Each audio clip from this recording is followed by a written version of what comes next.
Hello and welcome to the CG Pro podcast. This is episode 58, and today we have Andre Pilli with us, who's a good friend, a director and digital content creator extraordinaire. If you enjoy what you hear today, you can follow us at becomecgpro.com or in our free Facebook group. Andre, it's an absolute pleasure to have you here. I know we're friends and you've been in the school, and it's an absolute pleasure to have you on. You're an amazing pioneer in this space, and looking forward to our conversation. Thank you so much for having me, Ed. It's super exciting to be here. Always looked up to you, to your work. The school is really cool. So yeah, looking forward to it. Thanks, man. Well, I always love to kind of start this off just asking a little bit about how you got here. I know you've done a lot of things. You're a content creator, I think, is an interesting term that's used a lot as a very broad term to explain a lot of different modalities, I think. But I'd love to hear a little bit from you about how you got to this point. What especially were there some kind of early inspirations that gave you clues as to which direction you wanted to take? Yeah, absolutely. It was quite a journey, I have to say. I started off in law school, actually. So it was pretty far from where I am right now. Fortunately for me, I started off, I come from a very conservative family. So, they always wanted me to go to law school, and that's what I did. I think, when you're young, you don't really realize what you really like to do in life. It's such a crazy period in your life. But yeah, so off to law school I went. A lot of pressure as well, trying to Yes. 16, you go like, okay, figure out the rest of your life right now. Absolutely, man. So I went to law school, and in Brazil, I'm from Brazil. In Brazil, it's fairly common for you to find work in your field as soon as you get into college. So it's like it's like a summer job, but you actually work not only in summer but throughout like school year as well. Anyways, then I was going to working at this law firm as an intern, and at the same time going to college. So my life was like 100% law, and I was like, oh my god, it was really heavy for me, having to work for something, and maybe 10 years down the line you're going to be eventually going to be happy, right? So what happened was I just left. One day I just left work. I was 21. I'm 31 now, and actually I was younger, 19. Left work, and at the time there were still newsstands, in some places in Brazil mostly. And I saw this beautiful book, the National Geographic Guide to Photography. And there was this guy in the cover. He had a camera, and he was in the middle of the jungle. And I was like, oh man, I want to be that guy. I want to be wherever he is. What do I have to change, right? But at the time the answer didn't come. But I started reading the book. It had all the principles of photography and the foundations, shutter speed, aperture, ISO, all that good stuff. And then I started reading the book kind of religiously every day in school, and I was obviously the only kid in law school reading about photography. So that was a sign. And then one day I was in like I don't know, history of law class, and I started feeling really dizzy and started sweating. And my friends took me to the infirmary at the college I was at, and my mom had to come and pick me up because I was feeling really sick. And from that point on, I spent 3 months in a wheelchair. Wow. Which is was a very interesting experience, because it was, obviously we did a lot of exams and a lot of things to try to figure out what was happening to me. But throughout those 3 months, I was actually happy because I could read. I could study photography and filmmaking online. So my foundations were always very heavy in like self-learning, online learning, and that kind of the opportunities that this type of the schools like yours give to people that don't have that opportunity to just go to a physical place. And but yeah, so I spent 3 months in the wheelchair. At the end of the the length that I was, that I did exams and everything, the doctor came to me and to my mom, and he said, you have to change something in your life drastically, or you're gonna have to, it's only gonna be downhill from here. That was what, like, my family needed to hear at the time, and Mm. myself too, because I was trying to make it work. But once I started getting into photography, there was no way back. So I then went to the safe filmmaking school, which is marketing, in Brazil, advertising, the kind of stuff. Uh, Yep. and I spent 2 years there. And I was proficient, obviously, in subjects like photography, filmmaking, etc. Helped the professors all the time, but in things like statistics, man, I was like, I still, to this very day, when I look at an Excel spreadsheet, I get dizzy, and I get, um but yeah, so I had that problem in school, and because of a technicality, I applied for NYU. I wanted to leave. I wanted to come to the US, because that here the industry is, obviously, in the world, this is where you have to be if you want to make your work as a filmmaker. And applied to NYU because of a technicality, of like a grade averages in my college and NYU and whatever. I got in. And I was also an athlete at the time, which helped. And so off I went to New York. And then in New York, I had the same problem at NYU, because I didn't like everything that I was being taught. Because obviously online, or in schools, in college, you don't have a lot of flexibility as to like what you're going to learn and how you're going to learn it. And this is something that I love about being able to kind of, go after your own resources as far as what you're teaching yourself. um, so I had to do like essays about like blue whales, so things like, biology, and it's like, this is not what I want to do. But at the time, that's when I started my YouTube channel. That's when I got to New York with about like 500 or 1,000 subscribers. And then I started really committing to it, doing daily vlogs, and that was like 2014. So daily vlogs were just starting to become huge. Casey Neistat was starting off in New York, which then for people that don't know, he is kind of the father of daily vlogs, basically. So off I went, and then I did like 100 videos in 100 days. It's like one a day, and then I would edit at night, and then I shoot for the whole day. And that really gave me a lot of safety and I don't know, confidence in whatever I am, like however things are going, I can always make content. Even if things are really bad, I can always make content about things going bad. Mm. So that's a philosophy that I always apply to my projects. Fortunately, never had to do it, but um, And people um like that too. Like they like the honesty and realness of yes. making content. They don't want fluff and shiny, polished versions of things. They want the real story more often. 100%. And that's what we were kind of finding out in 2014. And, I could always do this blend of very polished content, but also very personable, which is something that brands were looking for, still are, fortunately, but they were looking for at the time, because these influencers were like, they had a huge audience of like 10, 20 million subscribers. And no director could cater to a brand that wanted to work with them, because it either looks like TV, or it's just too informal, too kind of sketchy, and not very polished for a brand to work, within those constraints. So I was kind of the person that could navigate both worlds, because I was a creator as well as a director. And it all started with very big Brazilian influencers coming to New York and asking me for help. Like, how can I shoot content like you're shooting? I know you're just one person, but it looks like it's many more, and I just want to learn. So I started helping them. Like, I took them to B&H. I helped them edit, and just walk them through the process.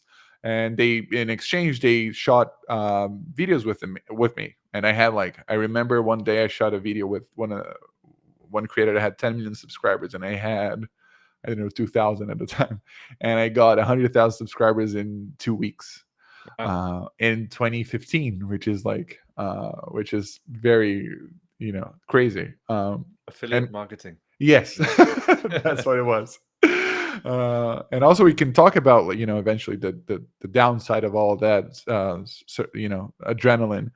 But these creators started to recommend me to brands that I could work with. They were working with Adidas, McDonald's, Universal Studios, these huge companies that it would take you know 10, 20 years for any director to work with.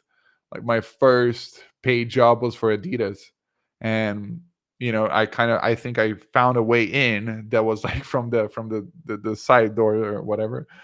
And at the time also, I won a competition called My Road Reel, which they were giving a big cash prize for the first place, and it was like a worldwide competition. So I shot this movie by myself, like I did all my vlogs, and submitted to the competition. And then all Brazilians kind of connected with the cause, I guess, and they voted for me. So I won this competition, and by winning it, I had funds to start a production company, but I couldn't do it in the US because I was a student. Uh, Mm. and so my next step was, okay, I have to go back to Brazil to start a company, and then I can get a work visa, right? Then I can apply. Like, if I build a good enough portfolio, I could apply for the O1 visa, which is the basically the work visa here for artists. That's basically what I did. I went to I had a very interesting conversation with my mom. She's always been a huge part of my life, and she's my biggest supporter until today. I should say she and my wife, because my wife is also my DP, and which is an interesting subject to talk about too. But yeah, and then my mom said, I trust you. At this point in time, you did everything. Like, you're building something, obviously. And then I went to Brazil to open a production company, and the first job was at the Rio Olympics with Adidas, and that was obviously super cool.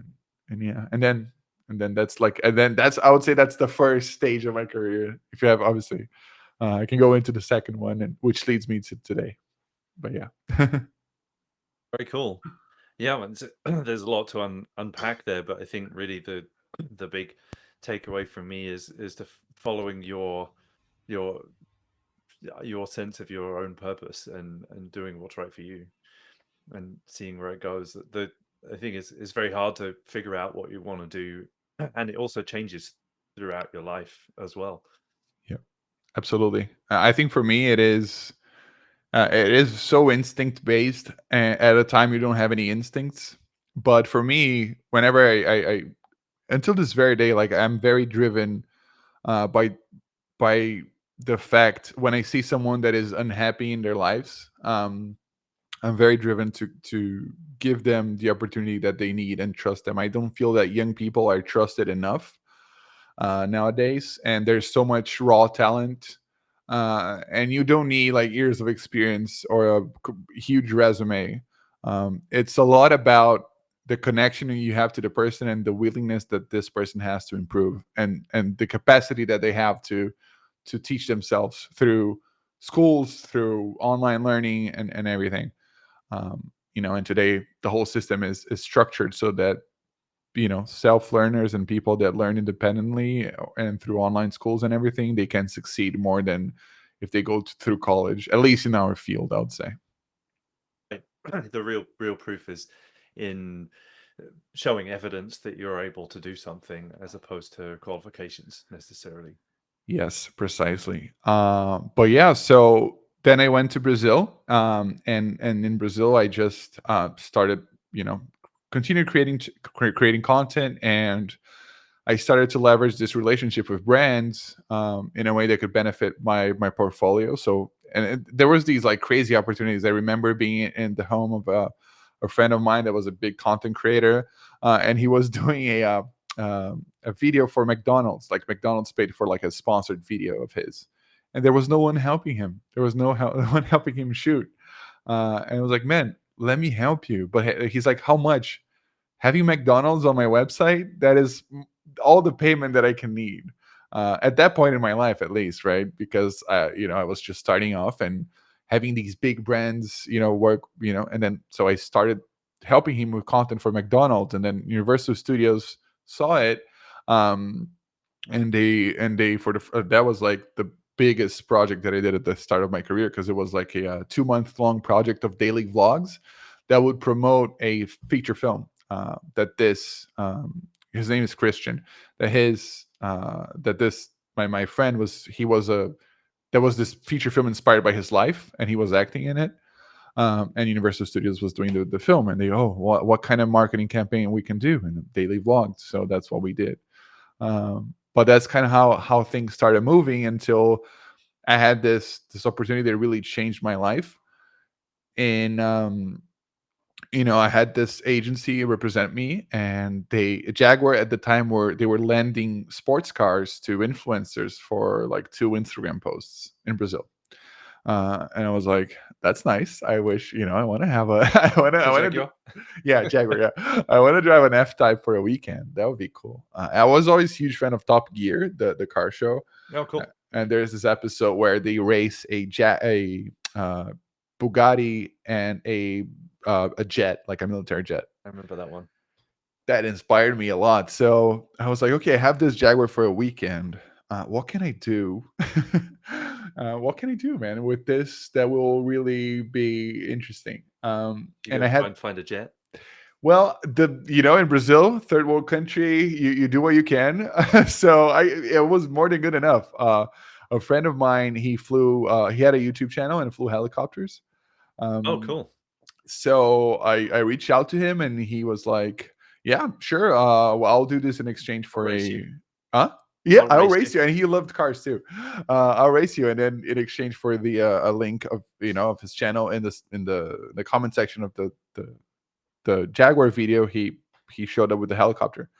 And we had a pilot, we had the helicopter. We couldn't just race it on the streets. So I did an Instagram stories and say, guys, anyone has like a racing track available? You never know who's watching. So, and then Goodyear, the tire company, saw it. And they had this test track close to the city that I lived. So we had all the pieces of the puzzle.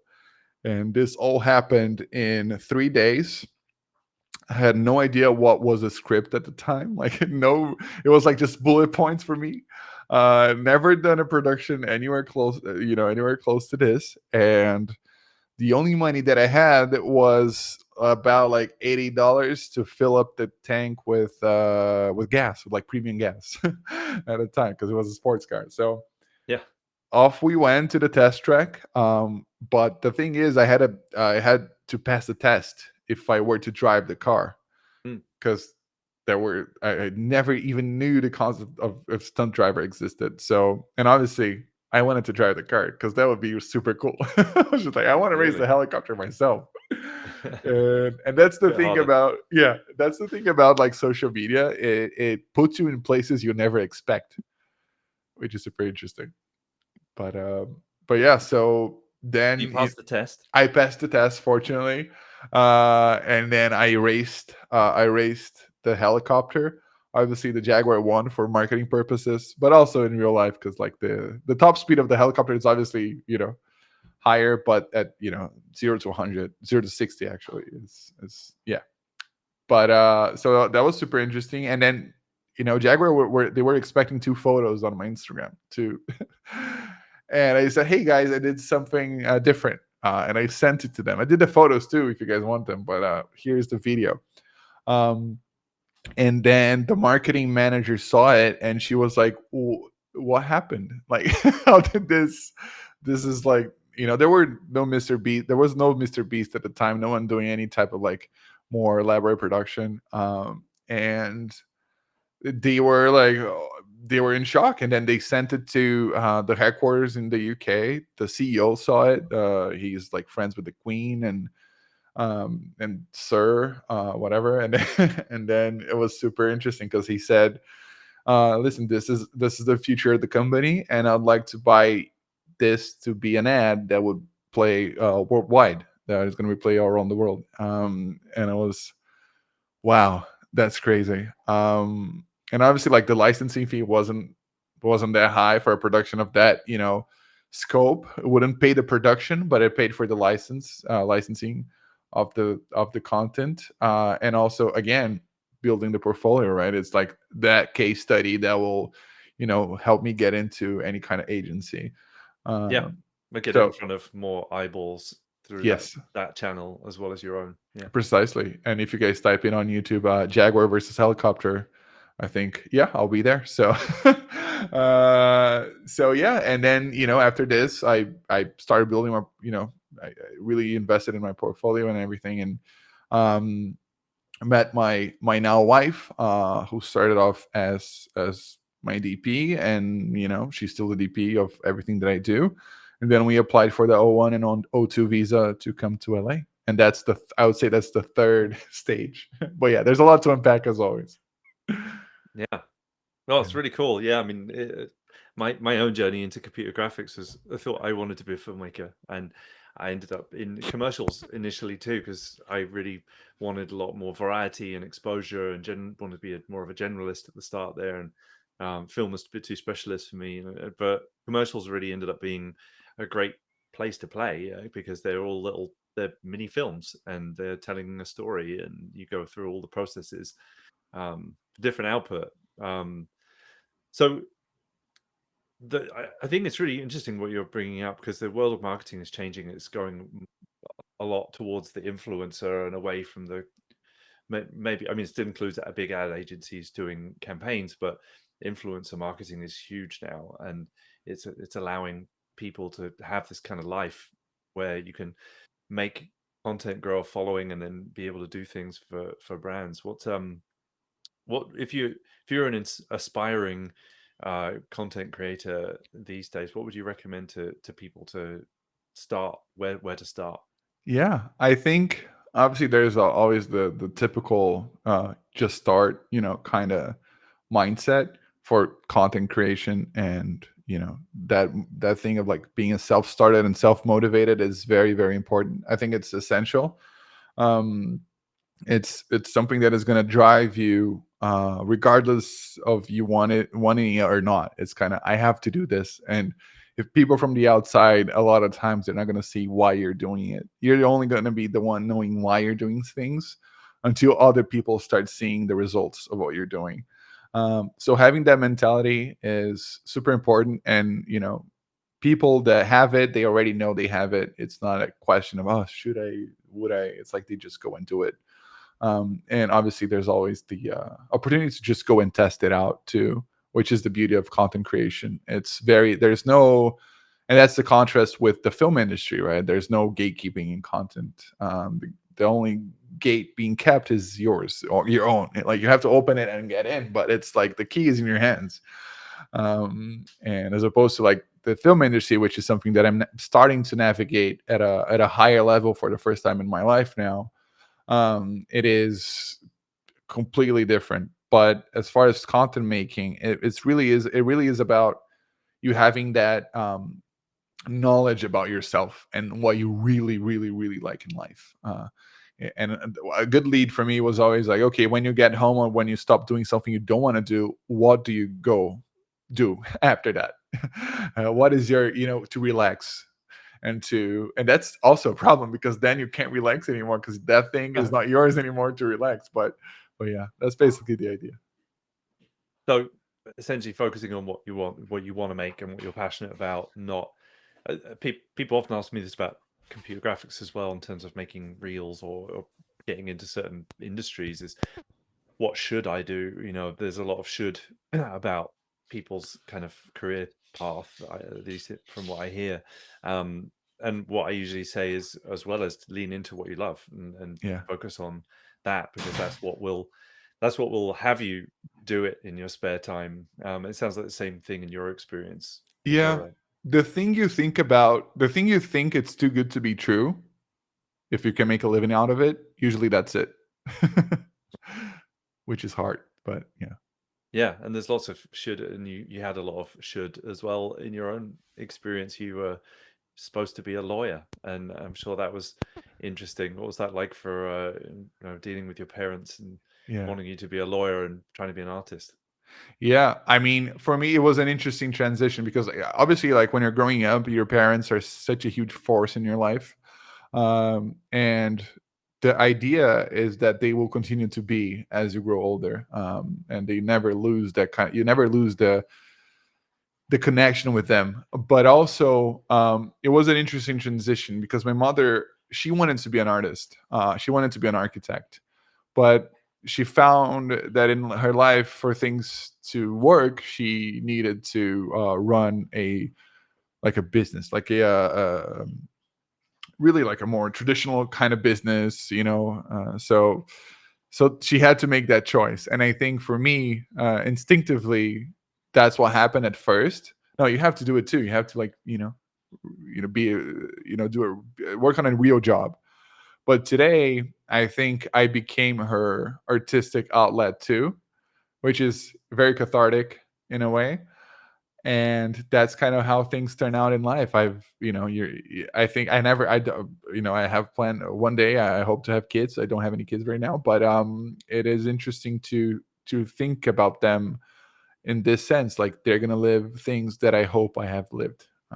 So yeah, so it's great now. They'll I love rebel her, in their and own way. yeah, absolutely, yeah. They're like, no, you should be a content creator. Yeah. Why do you want to be a lawyer? That's gonna be me. Yeah, absolutely. Yeah, I always joke with my wife, like, imagine our kids is gonna go into like finance. Like, please don't, man. Like, we work so hard for to be here, like in the film Yeah. industry. It's just like so easy for you now. No, but yeah, So tell me a little bit about your transition from go creating a successful following in content creation and influencer marketing, I guess, essentially.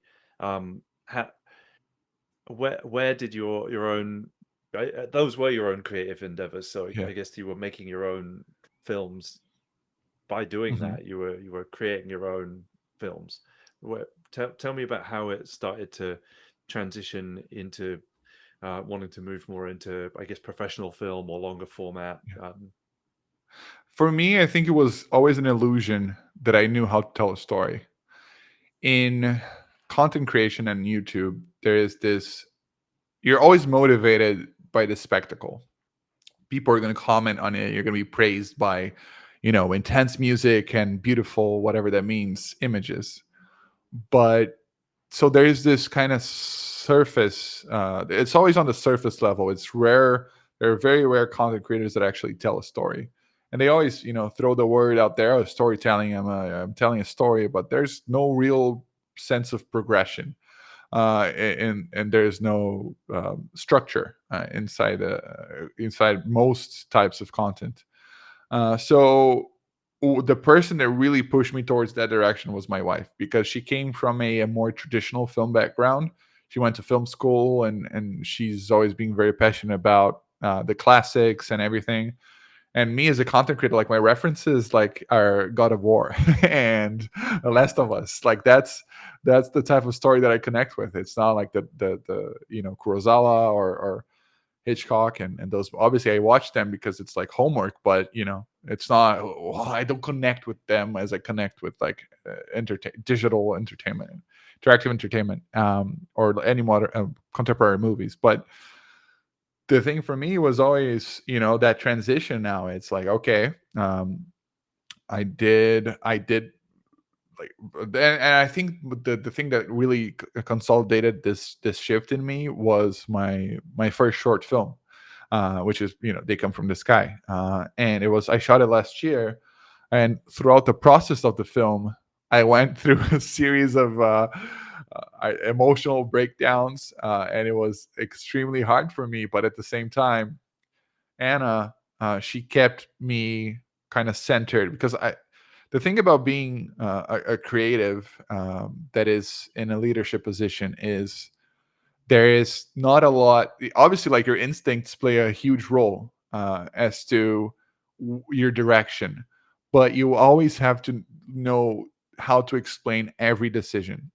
You have to put words into instincts, and turn them into something concrete so that other people can understand it and you can understand it. You can put it into a structure. Something that I learned is that it's not bad that story has structure, because there's this rhythm, this storytelling rhythm that people are connect with throughout all of human history, um, that is very specific. And the rhythm is like music. You can't really use different scales or different you know uh, tones depending on what you're doing, together, because they're just going to be weird, dissonant. It's like we as humans are not going to listen to it.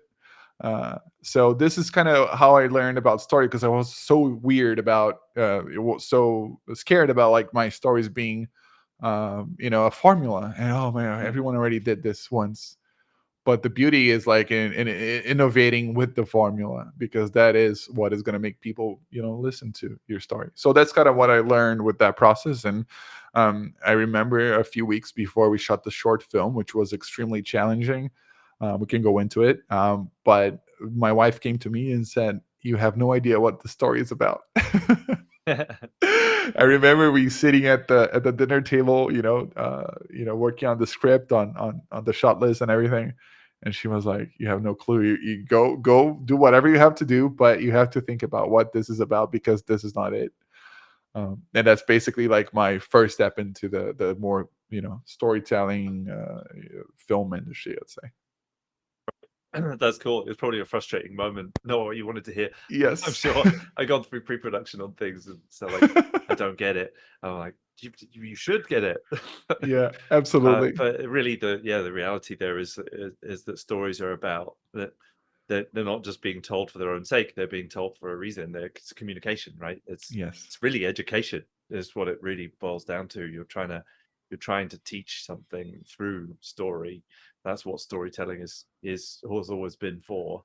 And you're trying to get somebody to a moment, an understanding, a feeling, really, is what you're trying to get them to. Is if you boil it down to one single thing, it's like there is a feeling in the middle of a movie. That's what a skillful director is trying to get their audience to, is to that feeling. All precisely. things serve that journey to that feeling. Coming from commercials, what I learned is that in film and commercials, depending on the commercial, but it's not that different. The difference is that in film, the product is the story.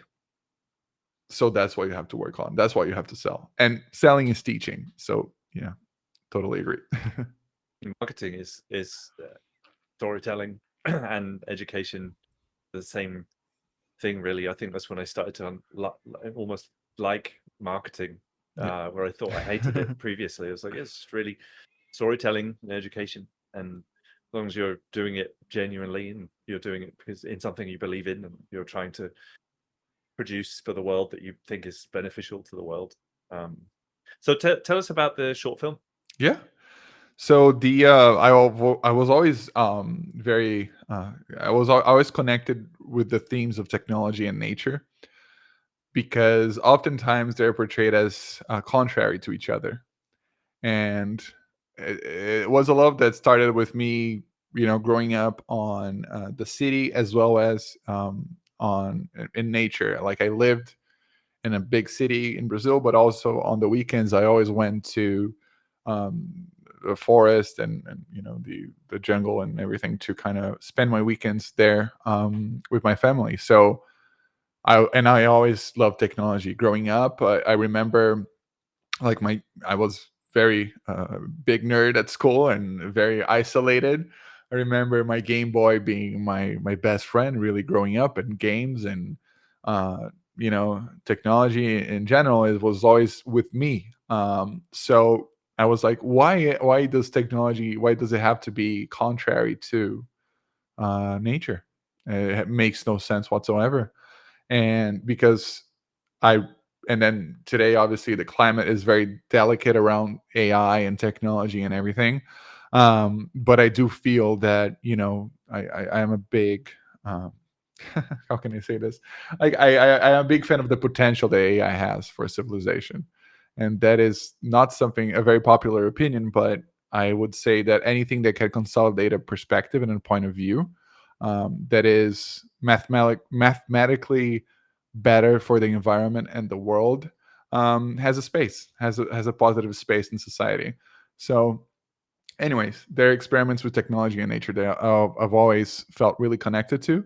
And then going into this short film, I wanted to tell a story that kind of touched on that a little bit. The perception of like how um, um, harmful technology is on a surface level, but at the end of the day, the ones doing harm are humans and not Mm. really technology. So it's the theory of not only the short film is that not actually it goes way deeper in the feature, but the feature script, but it's that technology can be either a mirror or a bridge. It will reflect human nature or reveal our flaws, and that is something that I always wanted to touch on. So I went into this film, and I needed the most isolated, like raw place that really reflected what nature was, and I needed to integrate that with technology. So I don't know how much I would spoil about the short film because it's going to be out soon on the Alter and Dust sci-fi YouTube channel, which is super cool. Just signed the contract yesterday. But it Congratulations. is, yeah, thank you, man. And it is about that, it is about technology and obviously AI, but AI having a better grasp on what the environment is than any human could ever have. So, Positive AI story. yes, I think we yeah. need more of those. It's interesting. I like the idea that I know there's a lot of controversy around AI and a lot of confusion and a lot of rightful questioning Yeah, and caution. But yeah, it's interesting. There's that, I forget who said it now, but there's that kind of idea or cliche or whatever, that to solve a problem you can't use the same level of understanding that created the problem in the first place, and that you're suggesting there that perhaps some other intelligence or something which isn't us who made the problems could help us solve the problems. absolutely. There are people doing amazing things with AI and nature too. Like there are people that they developed studies that they can now interpret animals and the way animals communicate to each other and the patterns that fungi have when growing that can only be interpreted because of AI. And that's the type of thing that I'm really a fan of. And I think it's weird to do like pro AI propaganda, but I feel that there are positives to it, and even like going to more I would say divisive topics. I would say like that tools like ChatGPT, at least for me, were that English is not my first language, and I always had this huge block when like, oh, am I good enough to write a story in the language that I wasn't born understanding?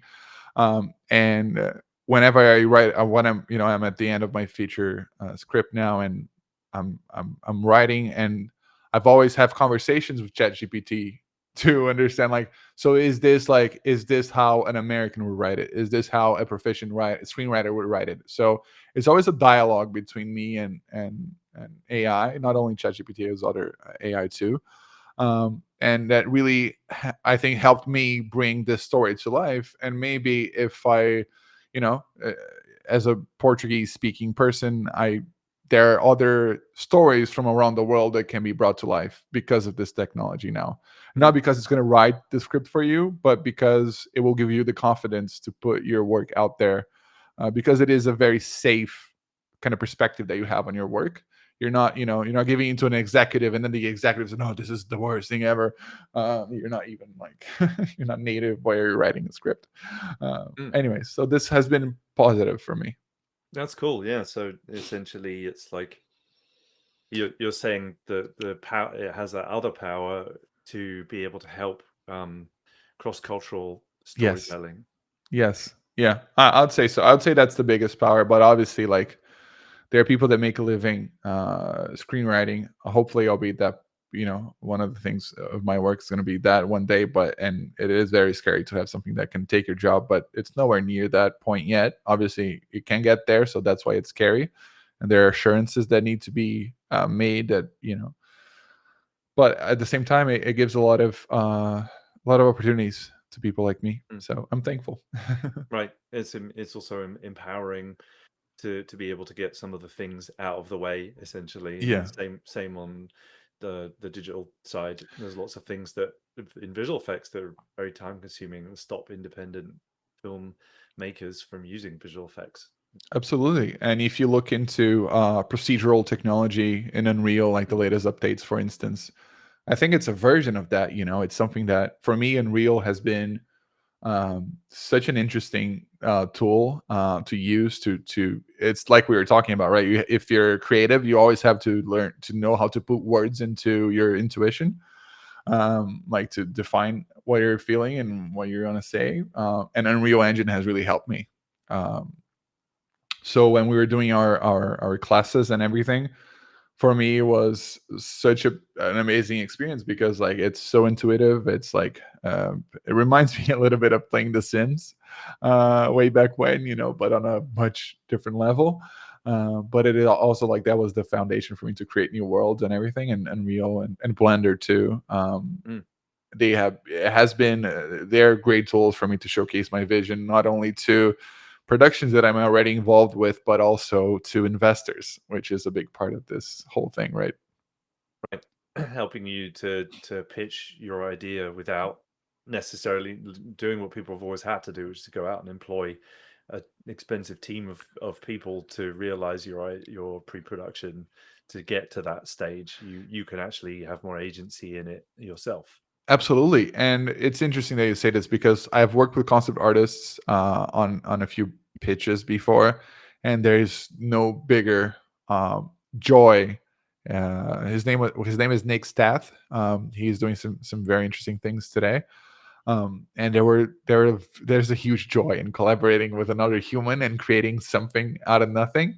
And I can't wait for me to have the resources to bring a human into the equation. But for me to make that viable, I first use the machine.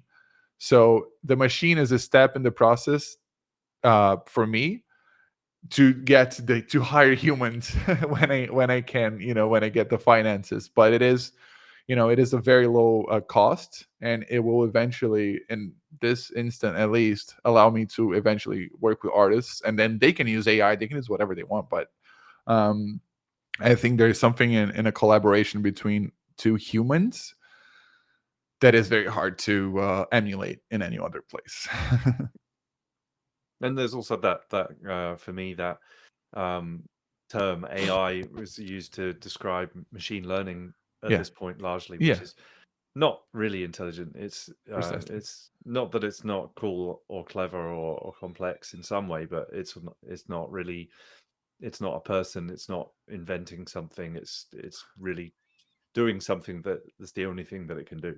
Yeah, absolutely. A person can throw you curveballs, or like you described in your story, life threw you a curveball and it had a big impact early on in your direction, in your path, in having something happen to you, being put into a wheelchair. I'm sure really influenced the way that your path took. And that's something that only really a person or being in nature can do. Working with a human, they're unpredictable, especially if you work with kids. They're even more unpredictable. Yeah, I think that's necessary for that creativity.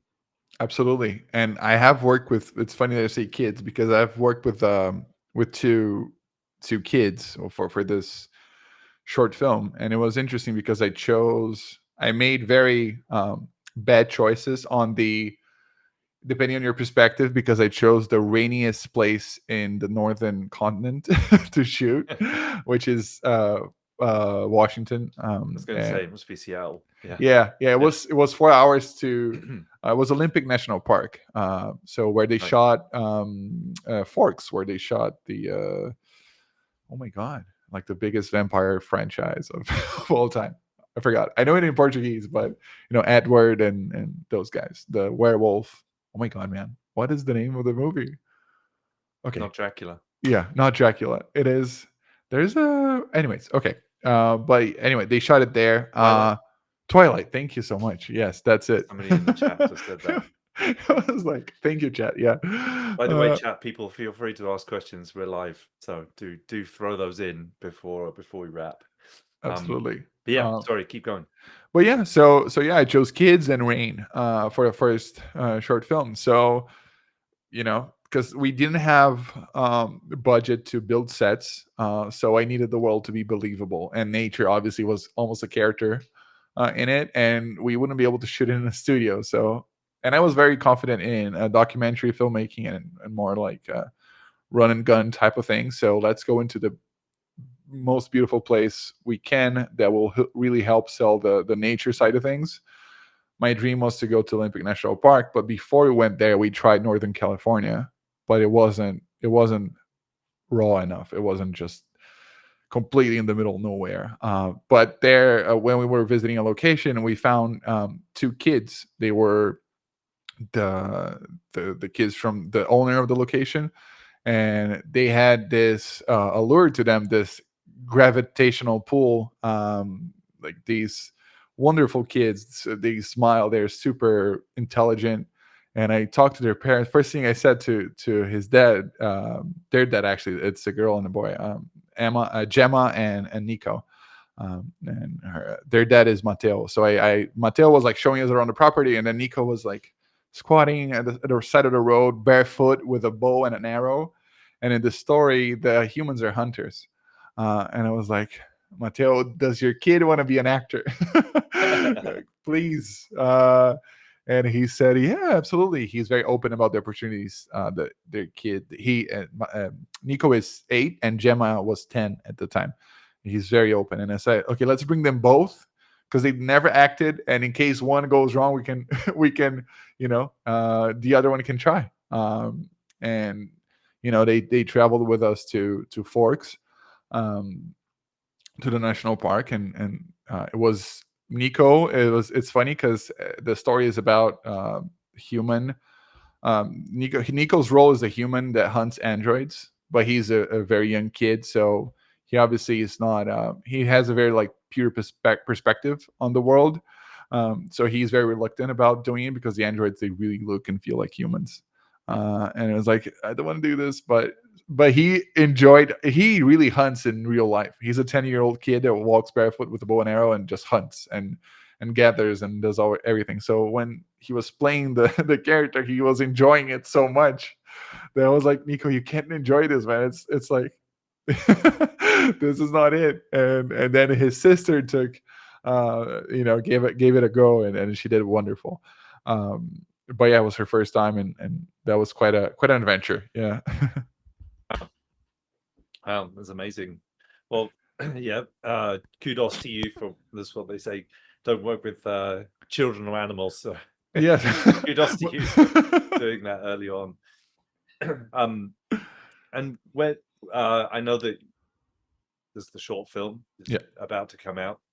What's next after the short film? Yeah, so the short film was made. I think that kind of mindset of me trying to make projects happen, as far as like marketing and going to agencies and pitching, was like, okay, if I do a short film, it has to be a proof of concept for something bigger. So that was the idea. Was like, what was it? It was to be a proof of concept, and so we submitted the film for a lot of festivals, and American Cinematheque just started it's the first year they're running a festival called Proof Film Festival. It's going to be here in LA, the Culver Theater, from the 20th of October through to the 22nd of October. And it is obviously a very prestigious institution, and we were selected. We were super. I was like, thank you, man.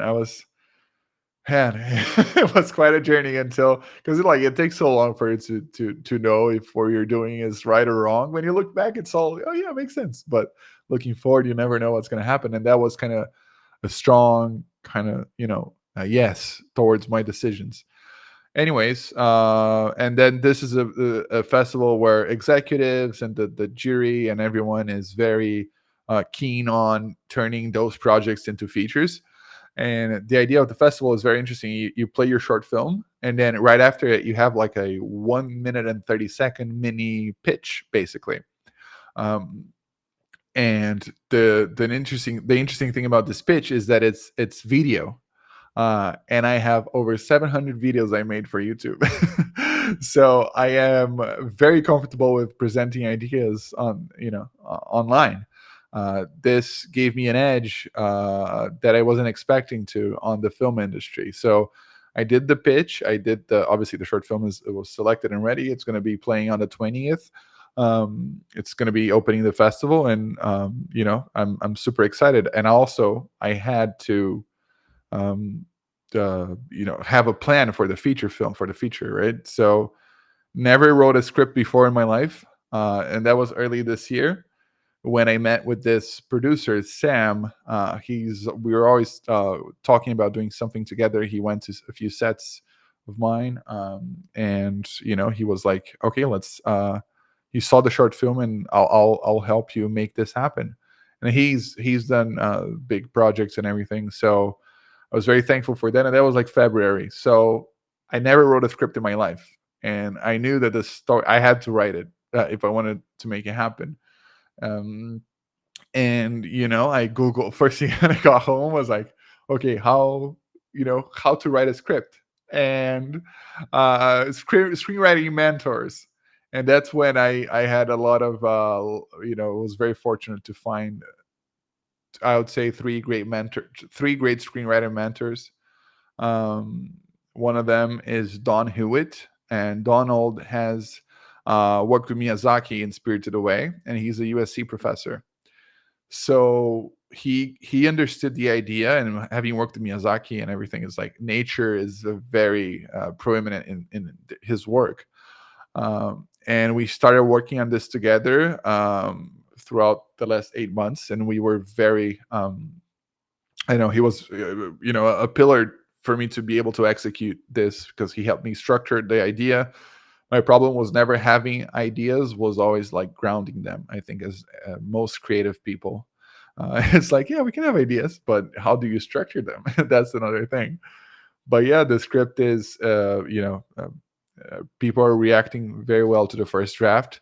I'm happy with it. Don has played a huge role in it, and I've had other mentors alongside him. One of them is Simon, that teaches at UCLA, and the other one is Tyler, that has a great screenwriting YouTube channel. For me, it's the best screenwriter YouTube channel there is. So I'm meeting with them on a weekly basis, and they all and basically I built my curriculum, I guess, for me to learn screenwriting. Amazing. So that's the Culver Theatre on October 20th, and Yes. and it's the Alter and Dust presents section. No, funny enough, I just signed with them for the short film to be on their YouTube channel. Later, I would say by the end of the year, we'll be there. But on the festival itself, it's not going to be on their Okay. programming. It's going to be the first one of the channel at 6 p.m. on the 20th. Yeah, October. Oh, cool. October It's theater. Limitless. Yes, Limitless. That's the Right. block. Yeah, I'm that's the looking name. at the website right now. Yeah, yeah. And it now makes sense why the Canva's the sponsor, and because it's a pitch Yes, yeah, it is a based pitch type of thing. festival. Right. Yeah, precisely. cool. So I'm prepared. One tip for anyone trying to network. There is this. It's not an ad, but there are NFC business cards essentially. I'm doing Popple, which is this one, but you obviously can pick any other that you like, and it is super interesting because obviously my movie is about technology. So whenever my business card has technology in it, you're already telling a little bit of the story of like who you are. And you have it's interesting because you once you touch the other person's like phone with it, it already opens up like a mini website with the shorts, the trailer, email, I wish I could put my Zelle there too, so we can get things, Right. wire transfer information. But yeah, well, that's basically it. So I'm excited, man. Very cool. Yeah, I'm if I'm around, Oh, we'll I'd see if we love, can show up. I'd love to see you guys there. Absolutely, man. Yeah, that'd be cool. Um, so and the name of the short, Yeah, the name of the short is "They Come from the Sky." Yeah, cool. absolutely. And so you basically have a locked and loaded the which is smart having that the feature ready in the pocket for anyone who's interested to be able to follow up on the success of the first Yeah. piece. Yeah. Yeah, absolutely. Being prepared, I think it's an interesting business model. Proof has been doing an amazing job at like preparing us for the festival. We had a mentorship session with Damon Chazelle, and he obviously famously did Whiplash.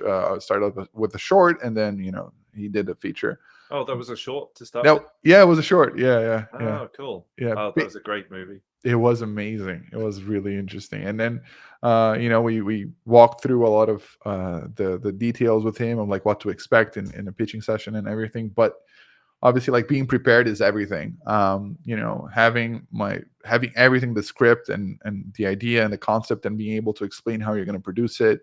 Um, and again, like I think it always comes down to the very thing that prompted me to become a creator in the first place. My first video on my YouTube channel is an unboxing of like a tablet, and it is like technology that drove me to make content, and now it's technology that drives me to make film. So I think once you've managed to tap into that vein, you can tap into it for the rest of your life, and it's hopefully going to make your work unique. Yeah, well, what's your guide in sort of seeing all of the possibilities there are out in the world? There's tons of things you could do. What's your guide? How do you tell which is the next one for you?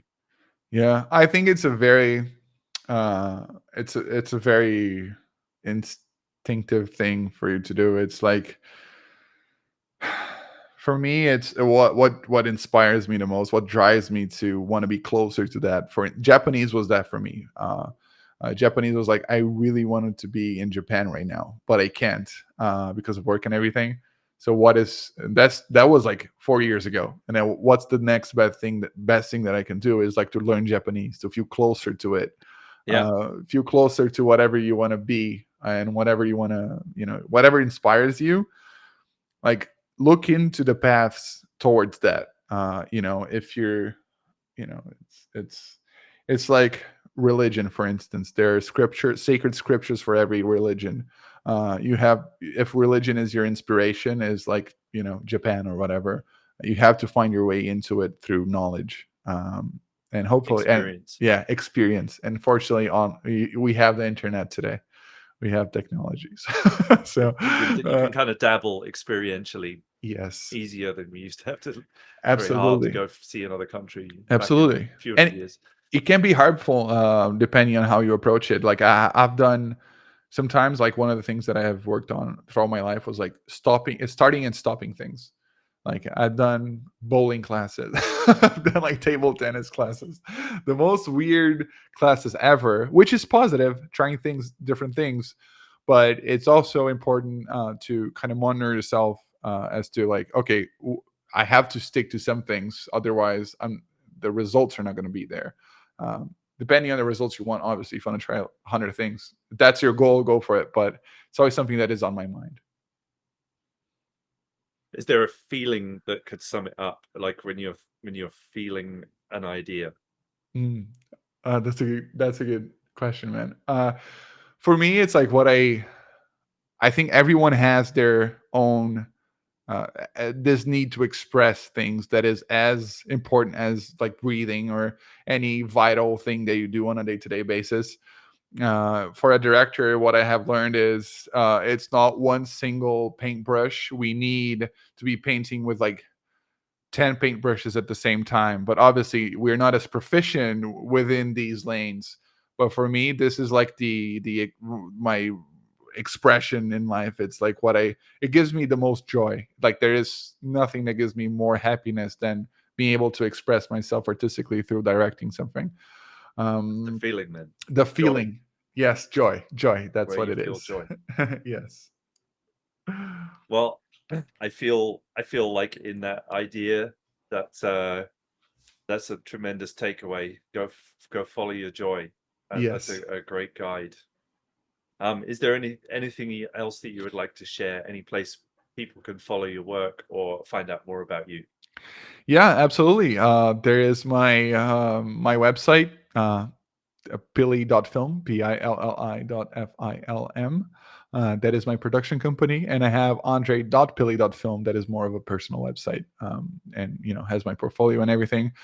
Social media, my YouTube channel is Pilli Films, and on IG, I would love to interact with you guys on the DMs and everything. So feel free if there's any question or anything. It's Instagram.com/Andre_Pilli. And yeah, that's pretty much it. Amazing. Well, Andre, it's been an absolute pleasure chatting with you as always. I've missed working with you, and I hope we get to do that again at some point. But it's been super cool to see your journey over the last couple of years, and to get to do this and see all the cool things that you're putting out into the world. It's very, very, very cool. It was an amazing conversation, and I hope people enjoyed it as much as I did. And what you guys are doing is amazing. I've learned so much at the school, and thank you so much for everything, man. You're very welcome. You're very welcome. We do it because of joy. That's our guide, why we do this. So it gives me a lot of joy to be here today and to work in the school. And yeah, thank you again for your time and for what you're doing. Absolutely. Thank you so much. You bet. And thank you also to our audience. Thank you for being here today and sharing this time with us. We will be back again in another couple of weeks. I have an open day coming up for the school fairly soon. It is on October 17th. So if you want to come and check us out as a school, it's a free open day. Check out the website, becomecgpro.com. Follow us in our Facebook group. And yeah, go out and find your joy. I hope that you all do that. And we're here for you if we can be. See you all again soon. Take care, everybody. Bye-bye.